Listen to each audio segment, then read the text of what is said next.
What if the whispers in your head weren't your own? I didn't think that question would matter to me when I first drove into Eldridge Hollow. At the time, it was just a line I scribbled into my notebook, something catchy enough to anchor an article. A way to pull readers in before giving them the facts. I believed in facts back then. I believed that fear was something people invented when they didn't understand their surroundings. Eldridge Hollow challenged that belief almost immediately. The town revealed itself slowly, as if reluctant to be seen. The road narrowed as the mountains closed in, tree-covered slopes rising on either side like dark walls. Fog crept along the asphalt, thin at first, then thicker, until it wrapped around my tires and lapped against the doors of my car. The GPS cut out somewhere near the state line, leaving me alone with a printed map and a growing sense that I was crossing into a place that didn't care whether I arrived or not. When the welcome sign finally appeared, it looked older than the road itself. The wood was split, gray with age and choked by vines. "Welcome to Eldridge Hollow," it read. Beneath that, scratched deep into the plank by some long-gone hand, were two words I almost missed. "Don't listen." I laughed, the sound thin and nervous in the enclosed space of the car, and told myself it was just a prank, a warning meant to scare tourists. Except Eldridge Hollow didn't get tourists. That much I already knew. The town itself was small, smaller than I expected. One main street curved gently through the hollow, flanked by buildings that leaned and sagged with the exhaustion of long use. A diner with fogged windows, a gas station with a single working pump, a hardware store that looked permanently closed, its front window coated in dust.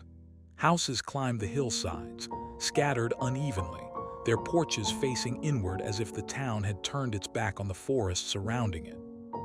People were watching me.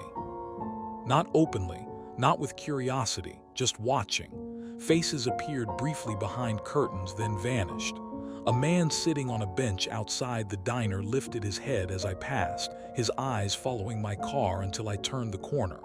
No one waved. No one smiled. I parked in front of the only motel in town, a squat two-story building with a flickering neon sign that read the Hollow Rest. The light buzzed faintly, and when it blinked off for a second, the darkness behind it felt deeper than it should have. Inside, the lobby smelled faintly of old carpet and cleaning chemicals. An older woman sat behind the desk, knitting with mechanical precision. Her needles clicked together steadily, never faltering. When I said hello, she didn't look up right away. "You're the reporter," she said finally. It wasn't a question. I hesitated, then nodded. "I'm just here to learn about the town," I said. "Its history." Her hands paused mid-stitch. When she looked at me, her eyes were pale, almost colorless, and tired in a way that had nothing to do with age. "Room 3, she said, sliding a key across the counter. "And don't wander at night." I forced a smile. "I'm not much of a wanderer." She returned to her knitting. "No one ever is." My room was at the end of the hall. The carpet muffled my footsteps, but the building creaked anyway, wood popping softly as if reacting to my presence. The room itself was plain and clean enough. A narrow bed, a small desk, a lamp that hummed faintly when I turned it on. The window overlooked the back of the motel and the tree line beyond, where fog hung low among the trunks. I dropped my bag and sat on the bed, suddenly aware of how quiet everything was. Not peaceful quiet, waiting quiet. I unpacked my recorder and notebook, grounding myself in routine. "Day 1, I whispered into the recorder. "Eldridge Hollow, initial impressions, isolated, wary of outsiders, possible hostility or fear." I stopped the recording and listened. At first I thought I heard the wind, a faint sound, almost like breath brushing against my ear. I turned toward the window, then the door, but both were closed. The sound came again, softer this time, indistinct. I held my breath. "Hello," I called. Nothing answered.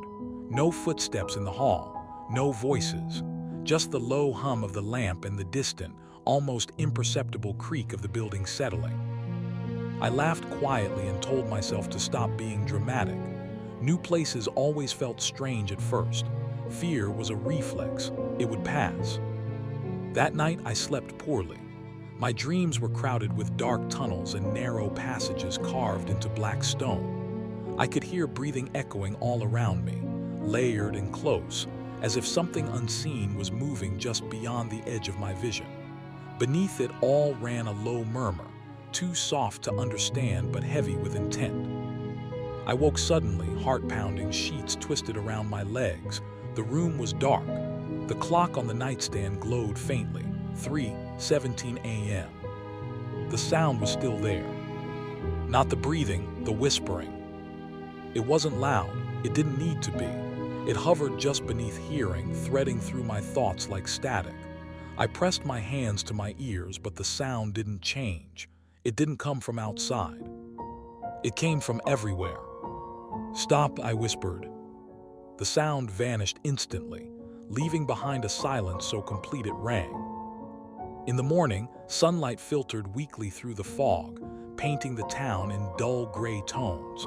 I convinced myself the night had been a stress-induced hallucination and went to the diner across the street for coffee. The smell of bacon and burnt toast was grounding, familiar. A few locals sat at the counter, their conversation dropping to murmurs when I walked in. I took a booth by the window. The waitress set down a mug without asking what I wanted. "You're staying at the motel," she said. I nodded. "Is it that obvious?" She shrugged. "You still look like you expect answers." I smiled thinly. "That's sort of my job." She studied me for a moment, then leaned closer. "Best advice, don't dig too deep." I wanted to ask her why. I wanted to ask about the whispers, about the mine, about why everyone in town looked like they were listening for something they hoped not to hear. But she was already moving away, leaving me with cooling coffee and a knot of unease in my chest. After breakfast, I walked the town, taking photos and notes. The mine road branched off the main street and climbed sharply into the forest. At the end of it stood a rusted gate and a hand-painted sign warning against trespassing. Beyond it, the mouth of the mine yawned dark and silent, half collapsed and choked with debris. A man stood near the gate, smoking. He didn't turn when I approached. "You shouldn't be here," he said. "I'm just looking," I replied. He exhaled smoke slowly. "That's how it starts." I didn't push him. Something in his voice suggested that curiosity had already cost him enough. That evening, back in my room, I reviewed my recordings. I listened to my notes from earlier, half distracted, until something made my stomach drop. Between my words, between my breaths, there was another sound. A whisper. Clear, deliberate. It said my name. I stared at the recorder, my reflection warped in its dark surface. Slowly, against every instinct I had, I pressed play again. The whisper returned, closer this time, threaded with something that sounded like relief. "Stay." But what Clara didn't know was this. The whisper hadn't asked her to stay. It had already decided she belonged. I didn't sleep after that.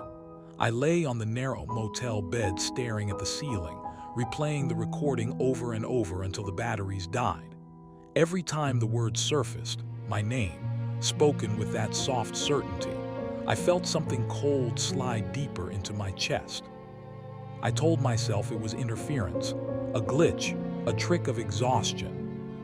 I didn't believe any of it. Morning came like an apology that didn't quite mean it. Pale light seeped through the fog, turning the world outside my window into a smudge of gray and shadow. Eldridge Hollow looked smaller in daylight, less threatening, but that almost made it worse. Monsters were easier to believe in when they looked like monsters. I needed facts, paper, ink, something solid. That's how I found myself standing in front of the town library, if it could even be called that. It was a squat brick building wedged between the diner and a boarded-up storefront, its sign crooked and sun-faded. Someone had scratched out the word library and replaced it with records. Inside, the air was dry and heavy with dust. Shelves lined the walls, crammed with folders and ledgers that looked like they hadn't been touched in years.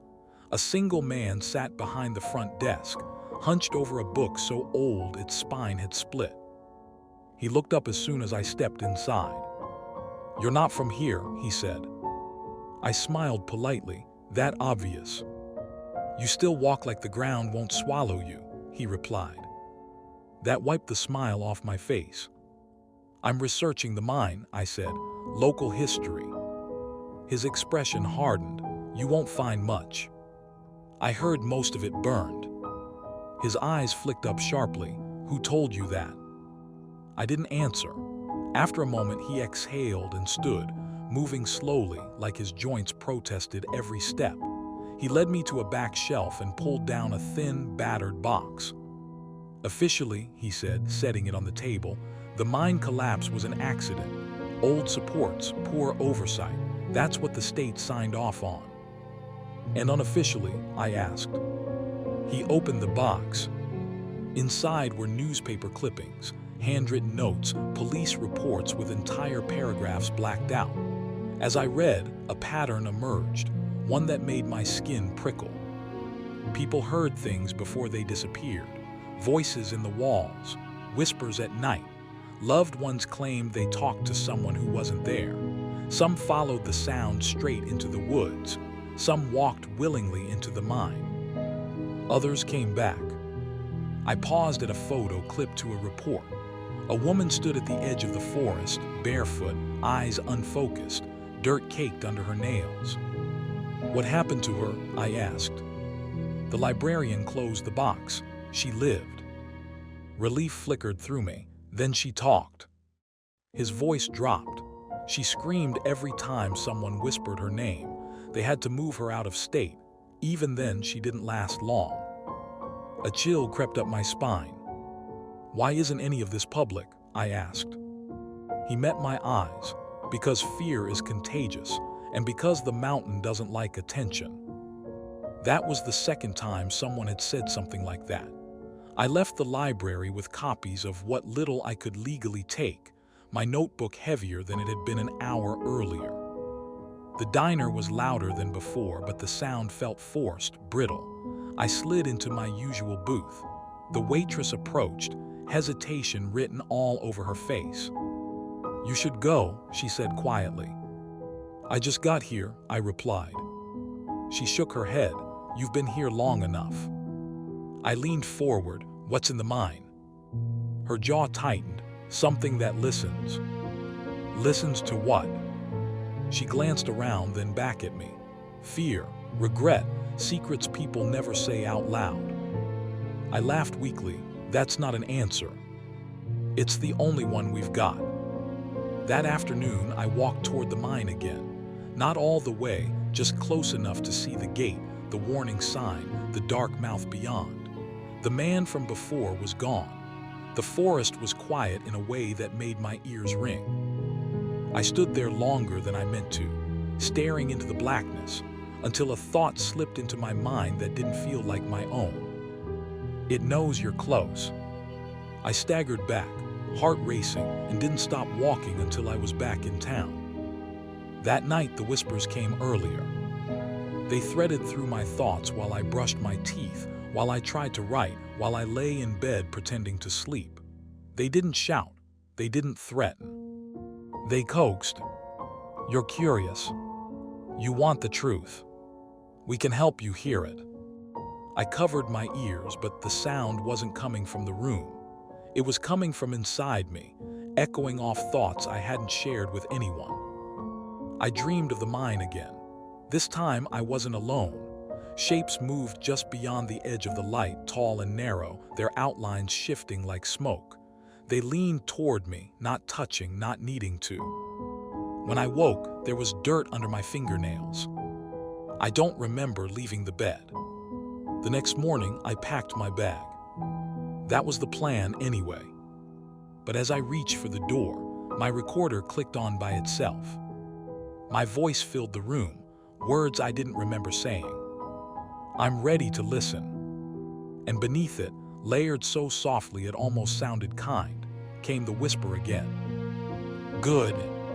If you think that was the moment I should have run, you're right. If you think I packed my bags, jumped in my car, and never looked back, you don't understand Eldridge Hollow yet. Because once the whisper says your name the way it said mine, leaving stops being a choice. I stood frozen in the motel room, my hand still wrapped around the door handle. The recorder sat on the desk, dark and innocent again, like it hadn't just spoken in my voice, like it hadn't answered itself. I'm ready to listen. I don't remember saying it. I don't remember thinking it. But the truth, the part I didn't want to face, was that it sounded exactly like something I would say. That realization hurt more than the fear. I backed away from the desk, heart hammering. My first instinct was to smash the recorder, grind it into pieces until nothing recognizable remained. Instead, I turned it off and shoved it deep into my bag, like hiding it would make a difference. Outside, the town was awake, but barely. Fog still clung to the streets, thinning just enough to reveal silhouettes moving with purpose. People avoided my eyes now. Yesterday, they had watched me. Today, they avoided me. They knew. That thought followed me as I walked toward the diner, then past it, then farther than I meant to go. I didn't realize I was heading uphill until my calves began to burn and the buildings thinned out. I was walking toward the mine. I stopped short, breath catching, the awareness snapping into place like waking from a trance. The rusted gate loomed ahead, half swallowed by brush. The sign warning against trespassing creaked slightly in the breeze. "No," I whispered, "not yet." A voice answered from behind me. "You hear it too." I spun around. It was the man from the gate, the smoker. He stood a few yards back, hands empty now, eyes sharp and tired. Up close, I could see the lines etched deep into his face, the kind carved by years of sleepless nights. "You should leave," he said. I laughed, brittle and humorless. "Everyone keeps saying that.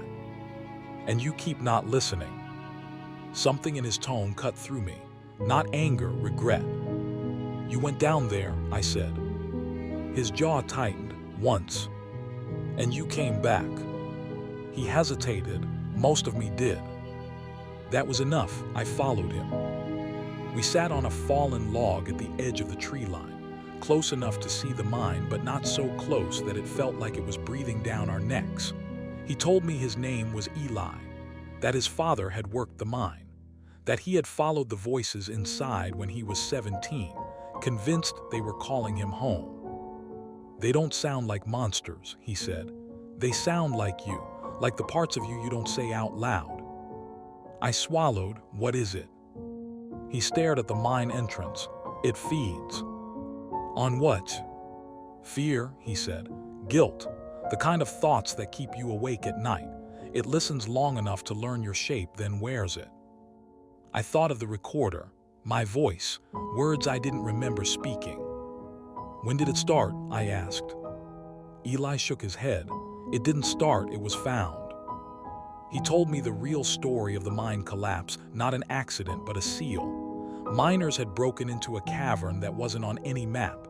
Something inside had spoken to them, promised things, relief, reunion, answers.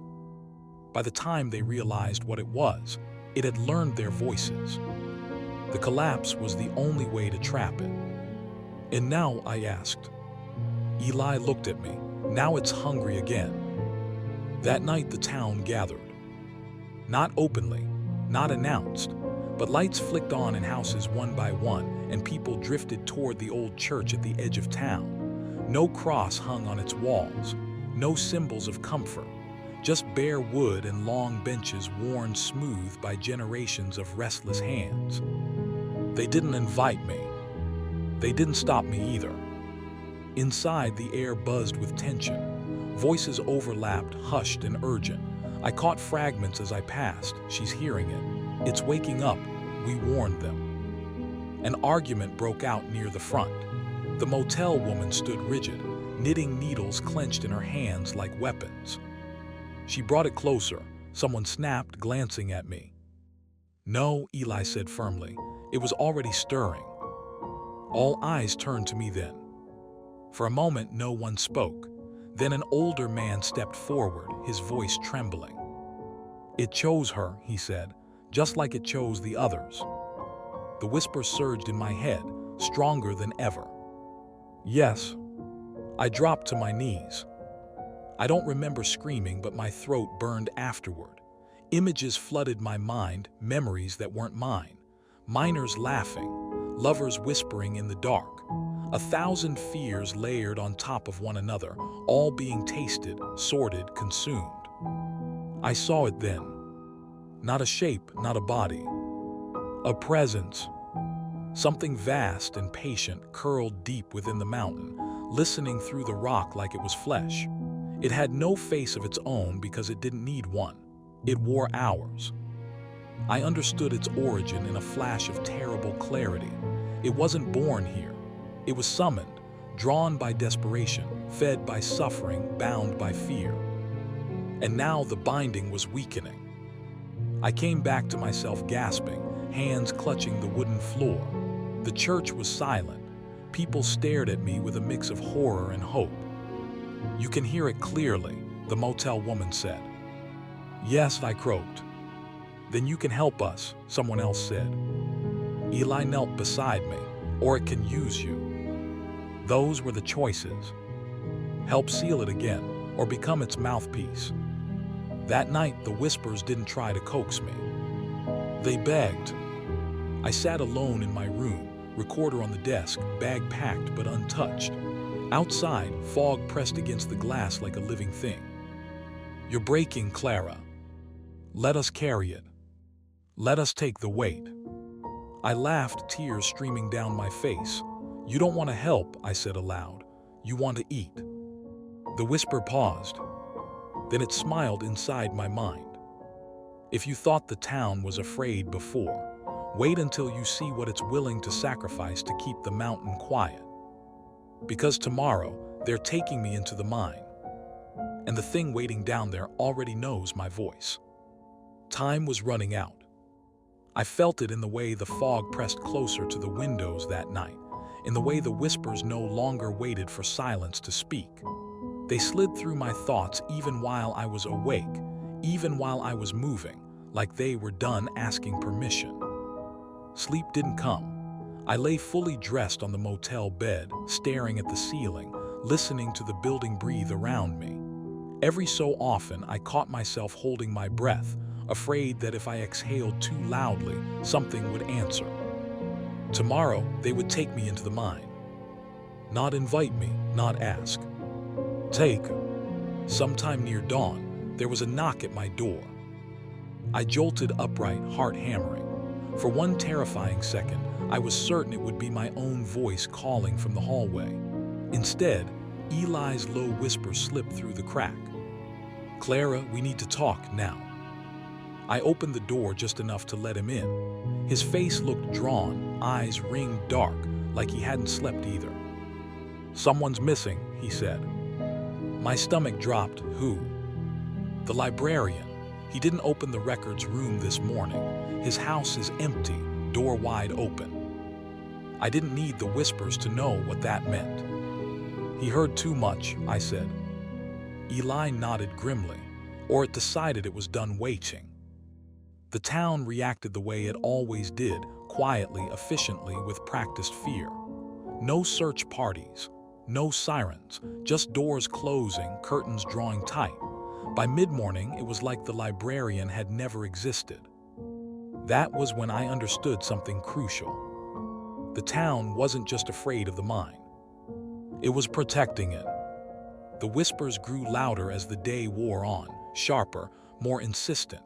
They didn't bother pretending to be kind anymore. "You don't belong to them. You belong to us. They will use you until you break." By noon, I couldn't tell which thoughts were mine unless I spoke them out loud. I started narrating my actions just to stay anchored. "I'm walking," I muttered. "I'm breathing, I'm still here." People stared when I passed. No one stopped me. The meeting at the church was shorter this time. No arguing, no hesitation. The plan was simple, too simple. We would go into the mine at dusk while it was most active. They would reopen the old seal just enough. I would listen, translate, act as bait. Then they would collapse it again, with me inside if necessary. No one said that part out loud.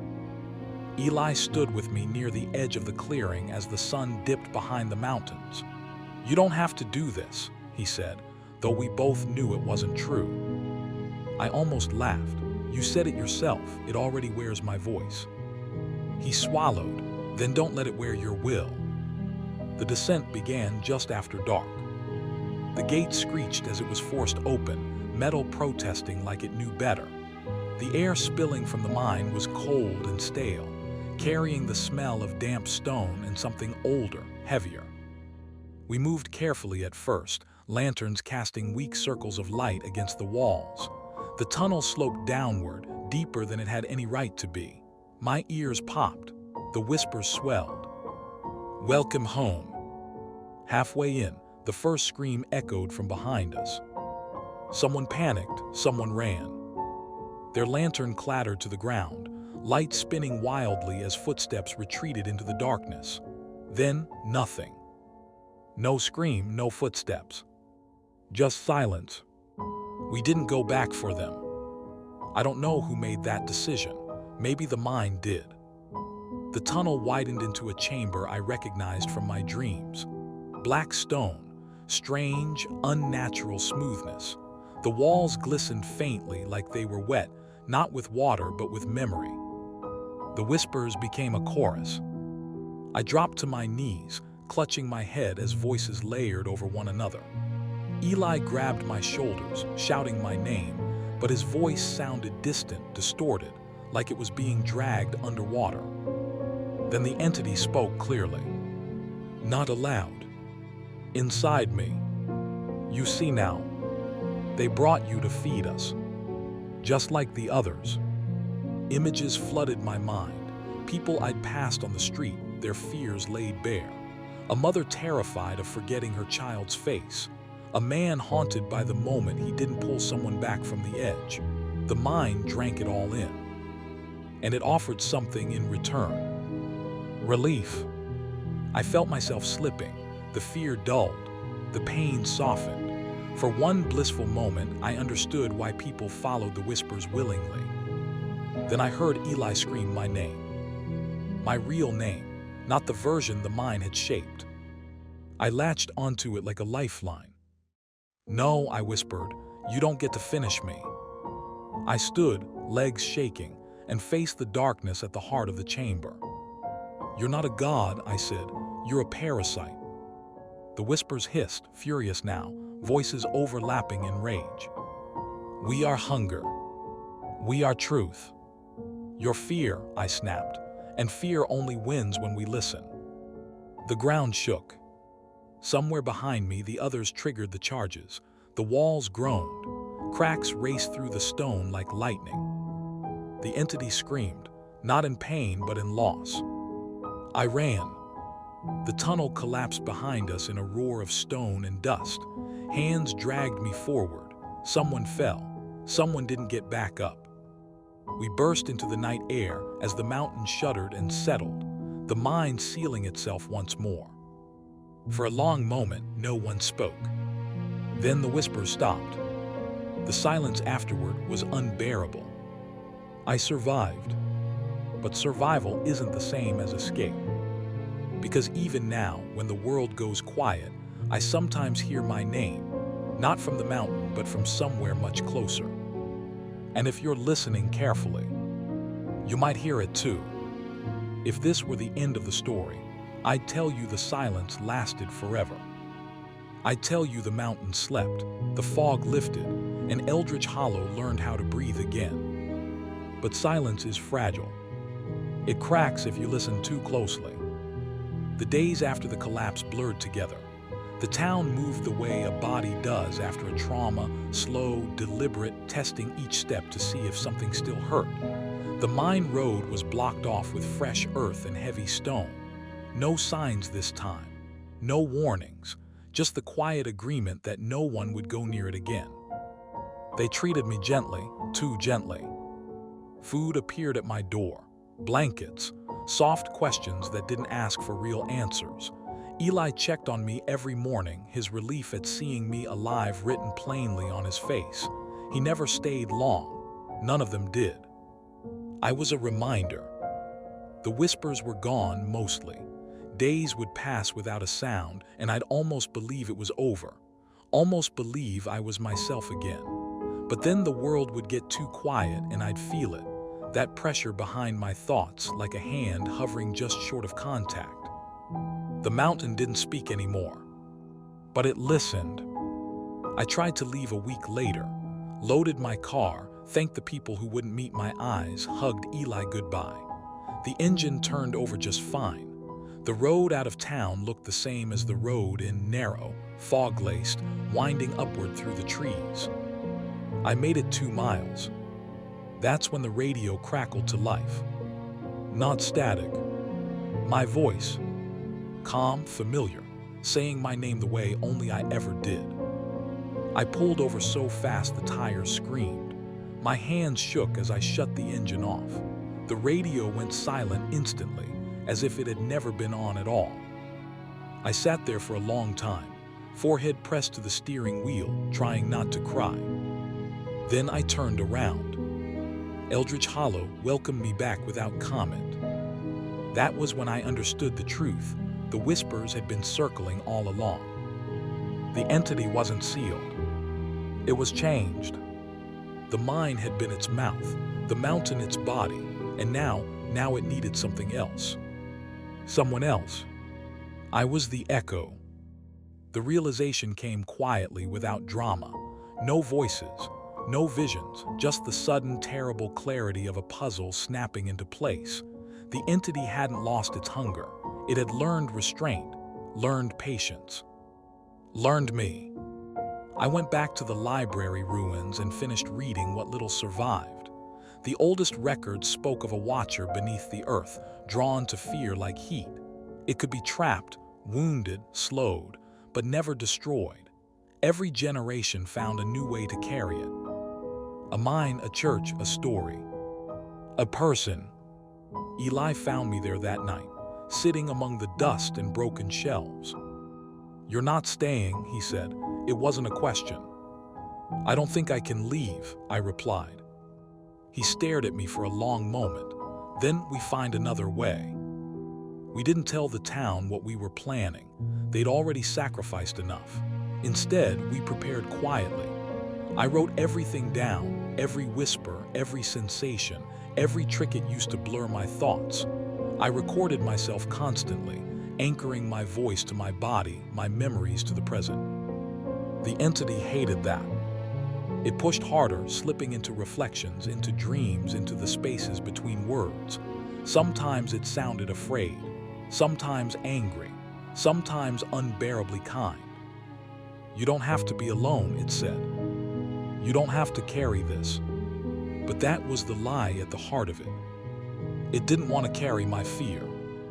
It wanted to replace it.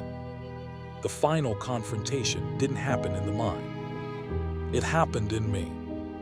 One night, as the fog rolled thicker than I'd ever seen it, the whispers surged with a force that dropped me to my knees. Not dozens of voices this time, just one. Mine. Perfectly matched, perfectly wrong. "You're tired," it said. "Let me take over.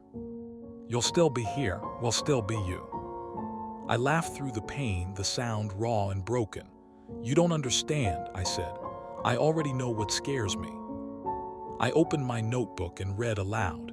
Every doubt, every regret, every fear I'd been running from long before Eldridge Hollow. I gave it nothing new, nothing hidden. I starved it the only way I could.